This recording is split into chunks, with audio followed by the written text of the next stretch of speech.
ఈ సినిమాలో అన నాకు గురువు, దైవం, ఆద్యుడు, నీ పేరు చెప్తాను అనుకుంటున్నావు కదా నువ్వు?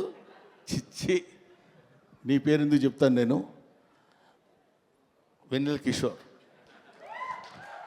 అతను ఇందాక ఊరికే కావాలండి కామెడీగా అన్నాను కానండి, మనిషి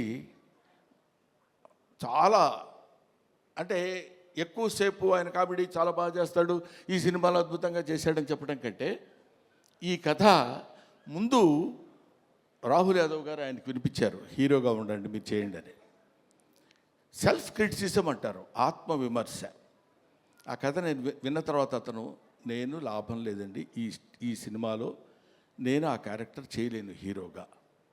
అది హీరోగా చేయగలిగింది తాతా మనవడుగా, తండ్రి కొడుకులుగా ఉన్నటువంటి వాళ్ళు తాతా మనవడుగా చేస్తే చాలా బాగుంటుందని ఆయన మిత్రుడు గౌతమ్ గారి పేరు ప్రపోజ్ చేసి తీసుకొచ్చినటువంటి వ్యక్తి మిస్టర్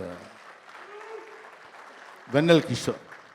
సో ఇంత మంచి మనసుల యొక్క కలయిక చేత ఏర్పడినటువంటి ఒక అద్భుతమైన సినిమా ఇది అని నేను చెప్తున్నాను. ఇటువంటిది ఈ సినిమా లాంటివి. తర్వాత ఈ సినిమాకి డిఓపి చాలా అద్భుతమైనటువంటి పద్ధతిలో బహుశా ఇందాక మీరు చూసినప్పుడే మీకు అనిపించి ఉంటుంది,